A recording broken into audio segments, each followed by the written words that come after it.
Thank you for joining us for the Advancing Oceanside podcast, brought to you by the Oceanside Chamber of Commerce. The Advancing Oceanside podcast hosts business and community leaders from all industries to help inform, better educate, and ultimately advocate for a prosperous economic climate here in Oceanside.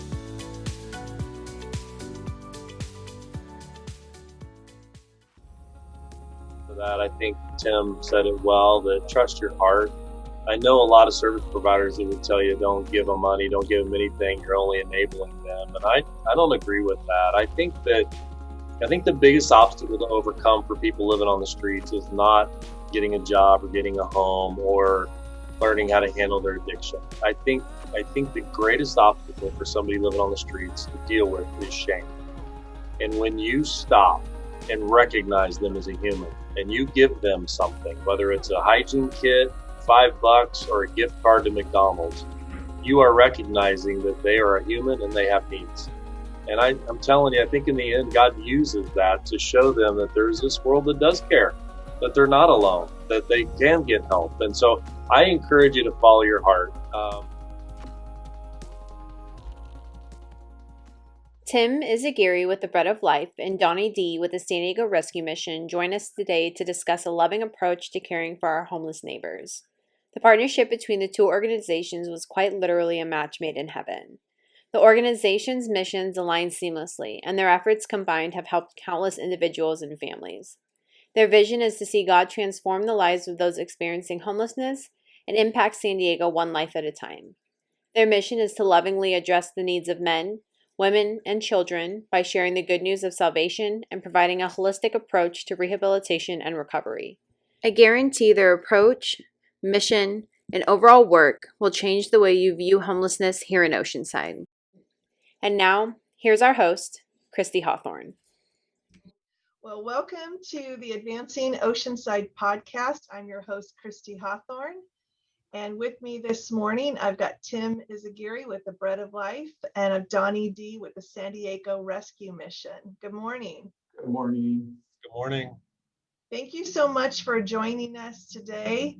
I'm excited to talk to both of you about your mission that you have chosen in life. It's not just a mission that people go to, it's really a personal mission for the both of you. So Tim, I'd like to ask you about how you got involved with the Bread of Life ministry. Yeah, that was interesting. It's been 4 years now. Prior to this, my career was in banking and finance, and very active in my local church here. And we did a lot of outreach with our church here, Calvary Oceanside, and just seeing the need that was going on in the community. But more than that, the branch I was managing for at the time was right there next to the Oceanside Pier, and many of my neighbors without homes frequent the branch, and got to know some of them. And then literally one day I felt like God telling me, you're happy just being their branch manager. And it was at that point that I had to really search my heart, and it felt like he was telling me that I need to do more, that he wanted me to do more. And at that time, one of Pastor Allen, who was the president of the Bread of Life, had asked me to come join the board and to come on, and all things just lined up at the time, and here I am. Haven't looked back, excited, love what I'm doing. I've never felt more fulfilled in my life, and just getting to be part of the community and getting to know people and experiencing God, just touching people's lives has just been such a blessing. That's wonderful. Donnie, what about you? How did you get involved? Sure. I spent 27 years with the sports ministry from starting in 1990. Had a few years in Colorado. Then we moved out here in 97 to help launch the Fellowship of Christian Athletes, and had played college football and professional football. And the Fellowship of Christian Athletes was an organization that had a tremendous impact on my life and my wife's life. We were both college athletes. And so we just wanted to give back. And what started as a 5-year thank you turned into a 27-year career.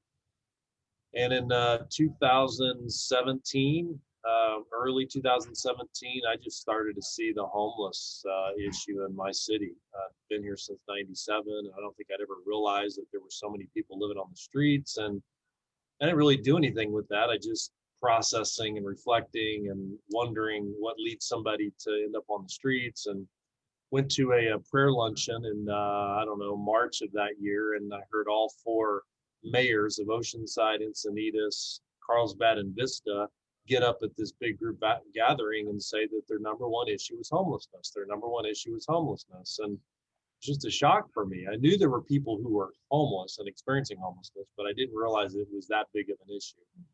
It says a lot about my little bubble I live in up in Vista. And so just started investigating, and to make a long story short, it's about that time I got a job description for this position as president and CEO. The person that was emailing me said, "This is you." And I didn't think it was me.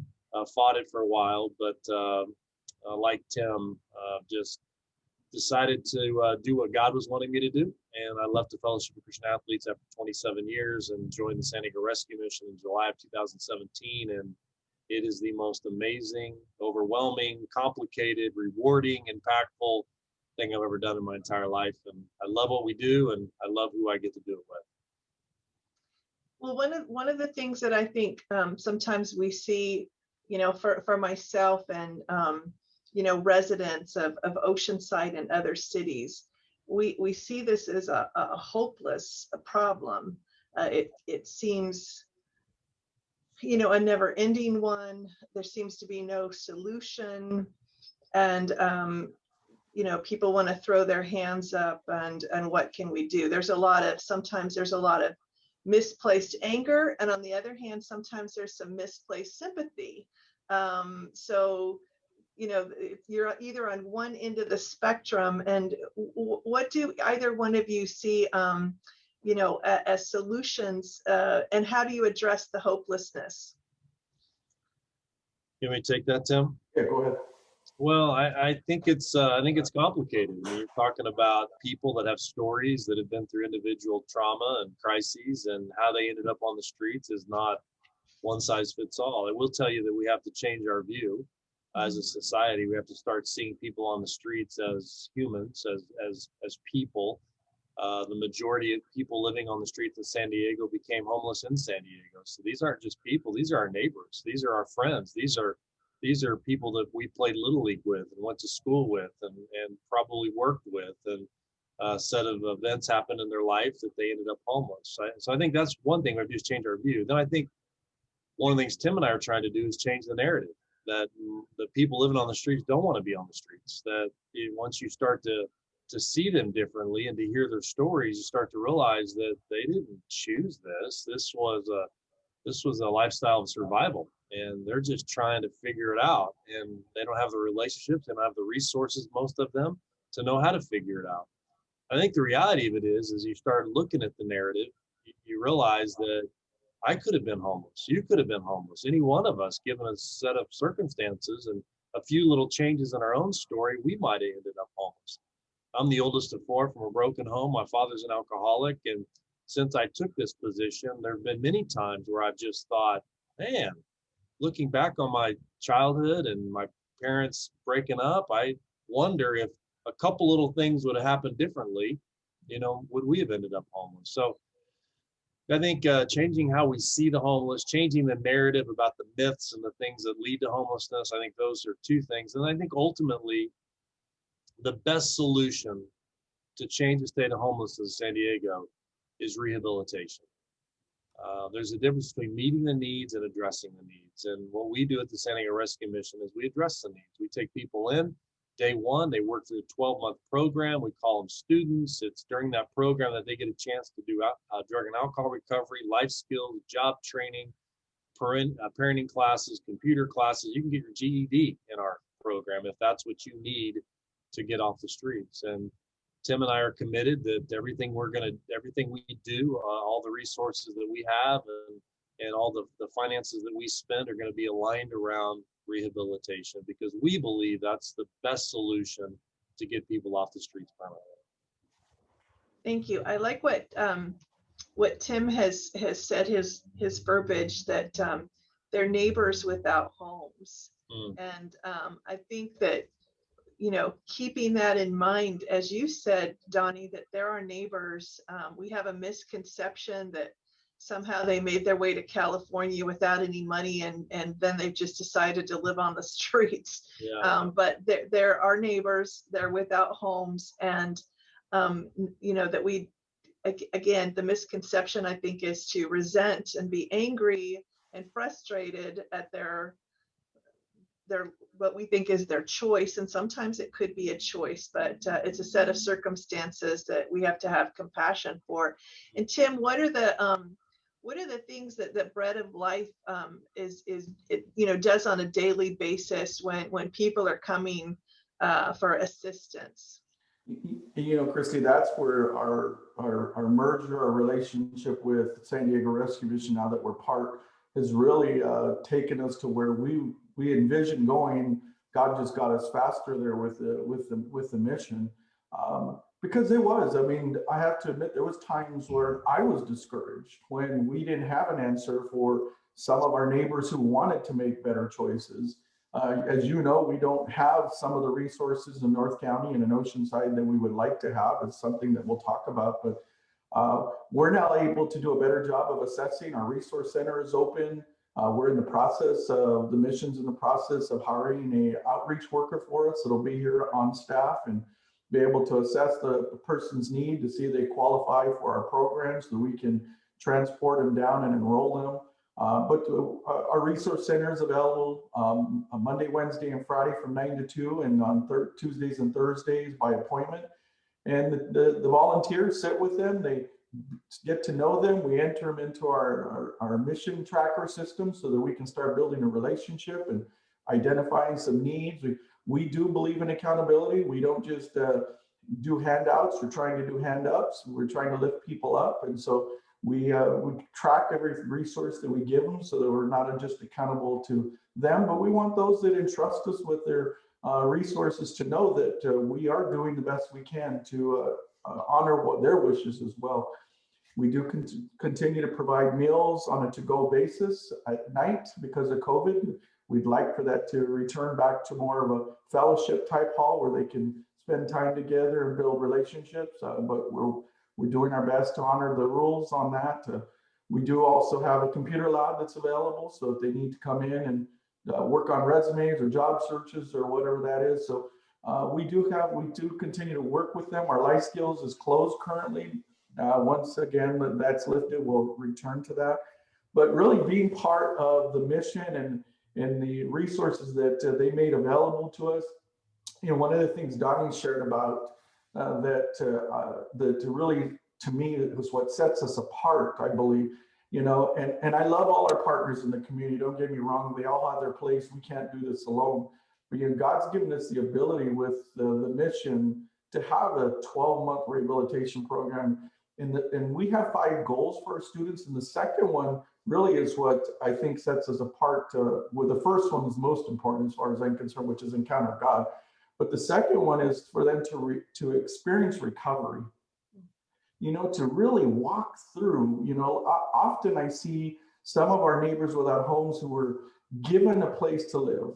You know, they had that opportunity, they were given the resource, but because they didn't deal with their heart and the things that that got them there in the first place, they find themselves back in that same place 6 months to a year later.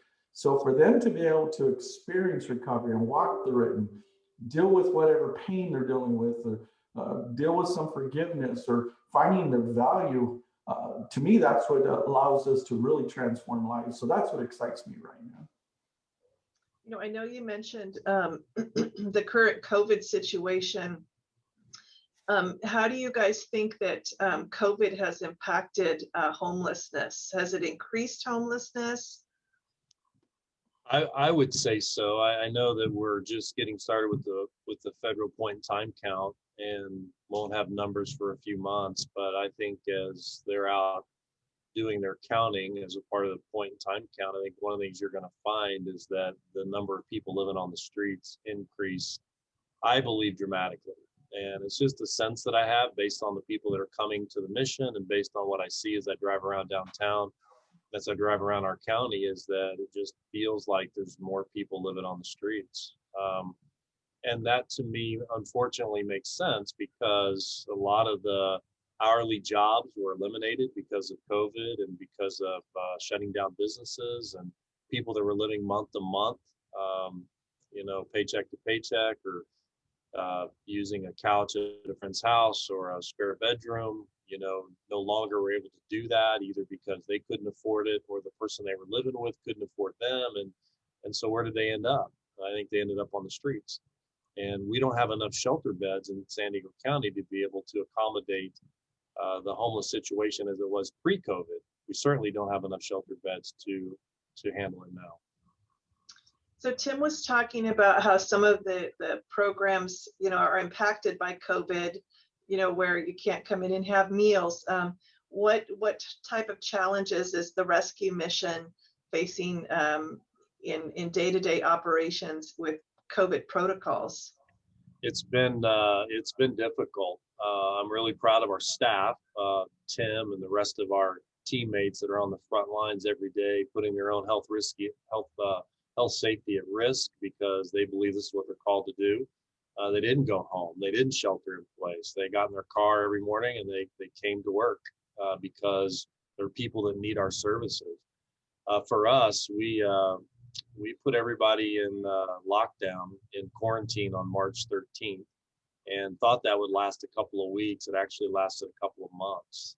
And then we began to open up a little more.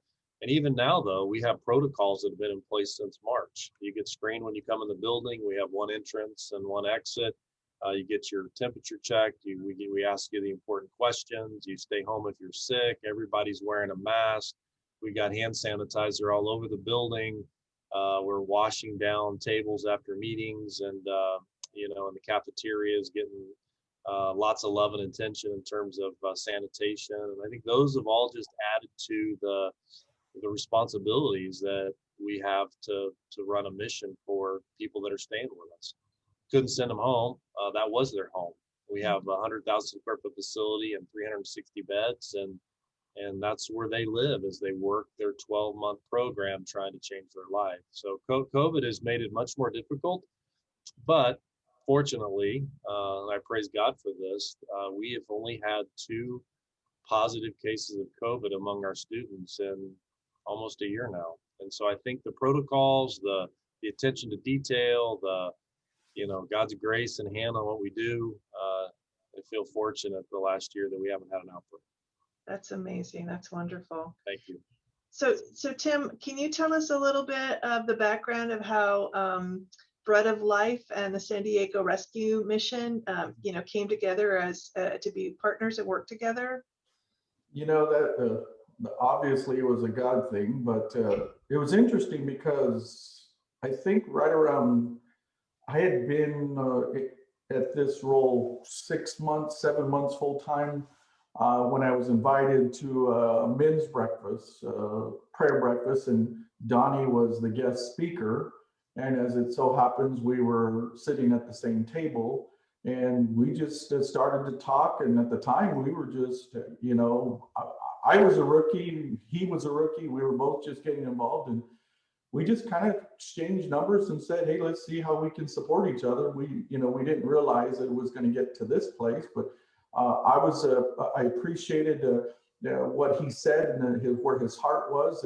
And as we started to talk and as we started to pray about it and our boards met, and we realized that our visions were like-minded. In many ways, the vision that we believe as a board at the time, the Bread, we envisioned what San Diego Rescue Mission already was. And so God just seemed to accelerate our plan, and it made more sense for us to become one and to unite and put our resources together and just to work together. And it's been a transition that was so simple that that it was just God had helped put it together, because I can't tell you how even just bringing the 2 cultures together. I mean, we're an all volunteer team, and yet the messages that we had been sharing with our team all along, the day Donnie addressed him, it was like we didn't skip a beat. It was, we moved right forward. So it's been an exciting time.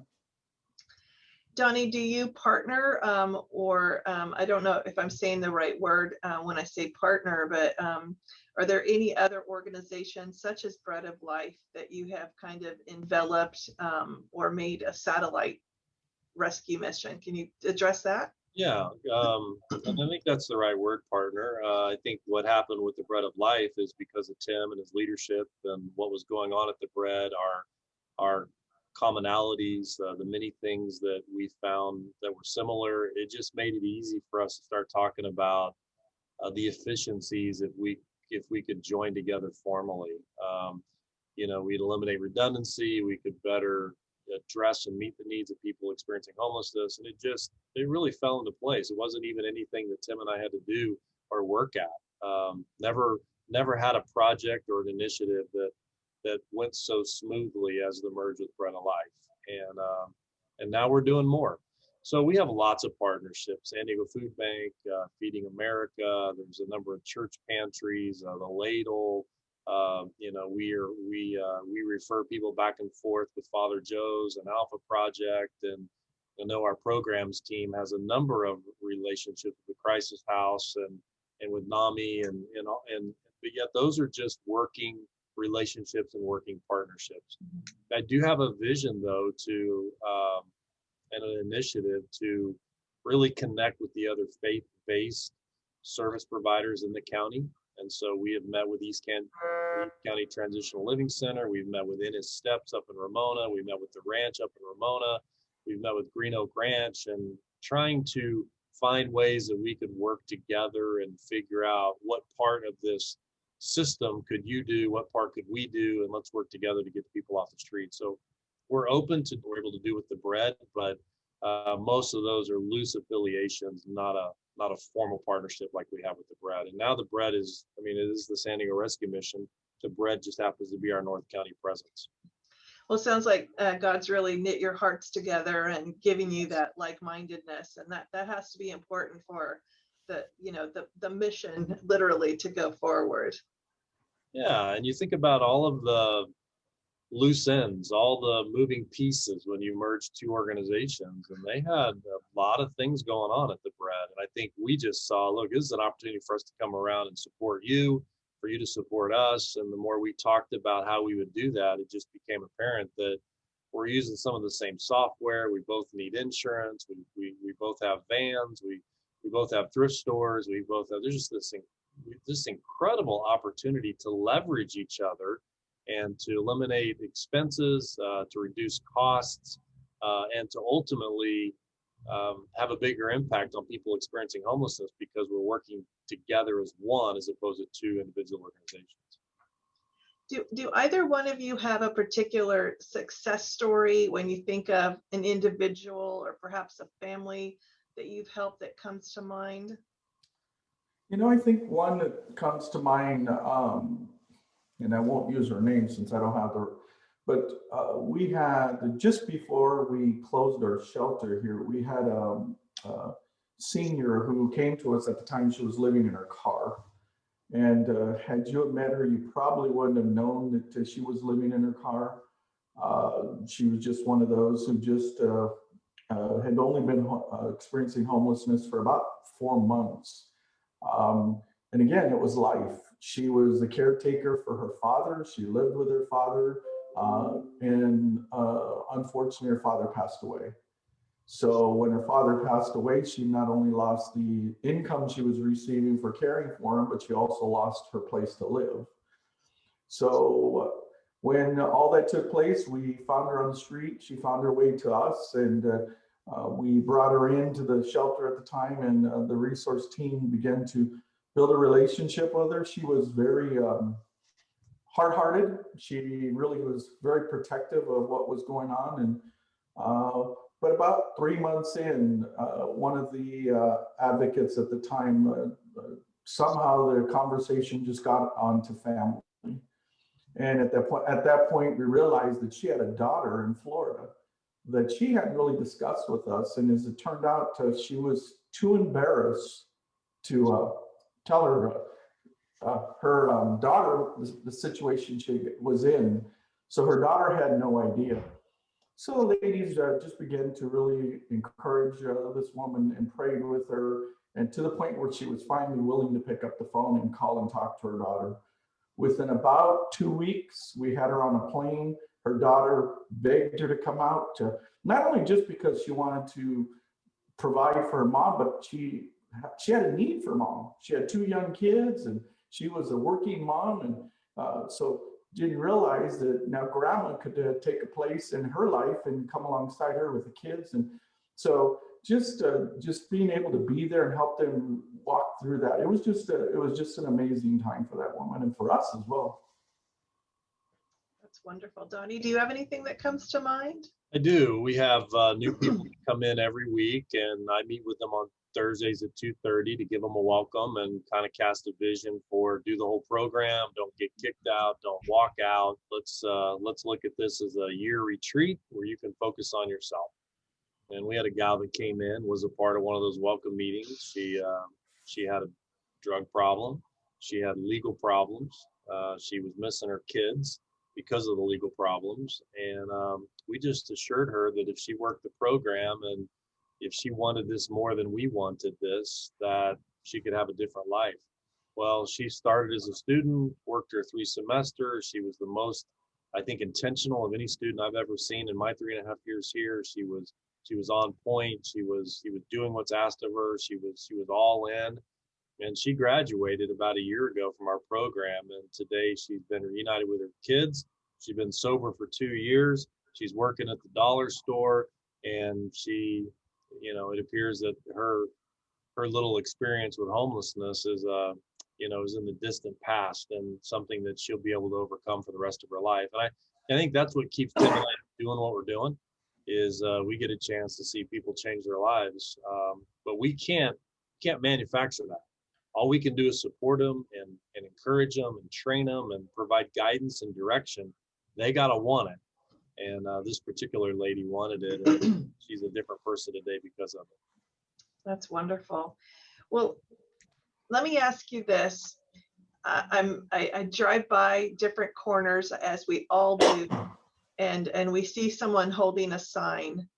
I'll ask you guys, do you give those people when they're saying, I just will work for food, or all I need is, I'm hungry, or what's the better way? I mean, sometimes I give and sometimes I feel guilty for just driving by. I'll say a prayer for them and just continue to drive and live my life. But what's a more appropriate, what's a more efficient way to help someone?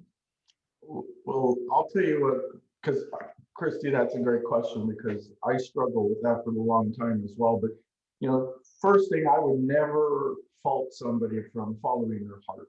If God tells you to give, then give. But ultimately, it's a responsibility for that person to do what they're going to do with it. But as a habit, I don't hand out money to anybody. I try to keep with me $5 McDonald's cards with me, and but I rarely will do it at a corner because I want at least time to talk with them. But for the team now, what we've gotten in the habit of is we have a card that we carry with us. It's just a number to our resource team. And so we basically just give them the card and say, come on over. We like to sit down and spend some time and talk to them, see how we can help. And, invite them to come down. If they're really interested in help and they need something to eat, then we can sit down and talk and begin the conversation that way. Okay. Yeah, I think that there's no one answer for that. There's no case statement for that. I think Tim said it well, that trust your heart. I know a lot of service providers that would tell you, don't give them money, don't give them anything, you're only enabling them. And I don't agree with that. I think the biggest obstacle to overcome for people living on the streets is not getting a job or getting a home or learning how to handle their addiction. I think the greatest obstacle for somebody living on the streets to deal with is shame. And when you stop and recognize them as a human and you give them something, whether it's a hygiene kit, $5, or a gift card to McDonald's, you are recognizing that they are a human and they have needs. And I'm telling you, I think in the end, God uses that to show them that there's this world that does care. that they're not alone, that they can get help. And so I encourage you to follow your heart. I probably don't give as much cash as I used to now that I'm in it. We actually have an ICU kit that we have here at the mission that we give to our donors and our volunteers. And last year, we produced and gave out 11,000 of those. And we encourage our donors and our volunteers to keep that ICU kit in their car. And as they see somebody that has need, to give that to them, because that's some practical things that they could use. Has a power bar, has socks, has soap, has hand sanitizer, something. And then it has our information on the front if they decide that they really want to get help and get off the streets permanently. Well, that's a good word. And I think aside from following my heart, I need to open my heart as well. I think we can be very calloused, towards people again, and not having compassion. So thank you for that. Before we end, I just want to ask, how would we, how does someone watching, assist the Bread of Life, assist the San Diego Rescue Mission in their mission? How would we donate, and what are the needs, not just monetarily, but maybe in goods and services or volunteering? There's a lot of ways to certainly be involved. We have 27,000 active donors, and at the end of the year, what we have financially is what we need usually. Crazy how it works out that way. There's lots of opportunities to volunteer. We have people down at the mission serving food every day, breakfast, lunch, and dinner. We have volunteers at the Bread that are helping with the thrift store and helping with food distribution. We just launched a shower trailer on Thursdays. And so there's lots of opportunities to roll up your sleeves and go to work. And I think anybody that volunteers knows that if you're volunteering right, you usually get more out of it than you probably gave. And I think for that reason, that'll help us change our view and hopefully change the narrative, what we talked about earlier, just by volunteering. We need socks, we need blankets, we need canned goods. There's all kinds of ways that you can get involved. You can go to our website at sdrescue.org and find our wish list and things that we need, and certainly opportunities to serve. The only other thing I would add to that is really what impacted me was when I took a tour of the mission. To go down and to see what God's doing down at the mission, changing people's lives, and the resources are available. I would encourage anyone that's interested to schedule some time with us, and we'll take you down and let you see what's happening so that you can become part of the message. One of our challenges is getting the word out to those that are out there that are experiencing homelessness, that there is a solution and we have it. We just need for you to get down to us. So be our voice. Well, I would love to come for a tour, so count me in. I will follow up. Just let us know, and we got plenty of people. If Tim can't do it and I can't do it, we got plenty of people that can show you what we do here down at our facility at 120 Elm Street. Well, thank you, gentlemen, for spending time with us this morning and being on the Advancing Oceanside podcast. Is there anything else that you want to add that you think is important? Because I want to, help, share that word and get that word out there. Well, I think you have a gift for hosting, so good job. You just did your first one, so you're no longer a rookie, right? So right. Now everything is just a part of the way you do things. So good job. No, I don't. I think you answered great questions, or you asked great questions, gave us a chance to answer, and I think we covered most of what we're doing. I think that, down here at the mission, we really have a vision to do more throughout the county. You can come to the mission from anywhere in the county, but the challenge is you have to get here. So part of what we're trying to build is this pipeline of having navigation centers, and one in North County, one in South County, and one in East County, that would serve to get people off the streets immediately. We would case manage their situation, find out what's going on in their heart, and ultimately put them in a program we think best fits their needs. For many of them, they'll end up downtown, and they'll go through a 12-month rehabilitation program.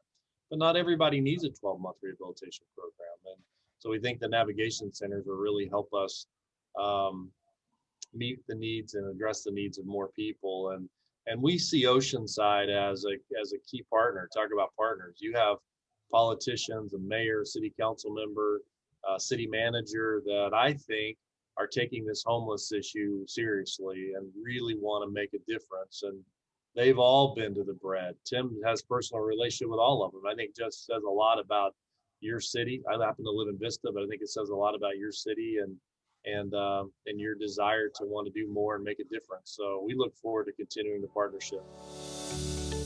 If you would like to learn more about the partnership between Bread of Life and the San Diego Rescue Mission and find out how you can get involved, please visit their website at sdrescue.org. We hope you enjoyed this episode of the Advancing Oceanside podcast, brought to you by the Oceanside Chamber of Commerce. Continue with us on our journey to help inform, better educate, and ultimately advocate for Oceanside. You can view all of our other podcasts on any podcast listening locations, including Apple Podcasts and Spotify, or visit our YouTube channel.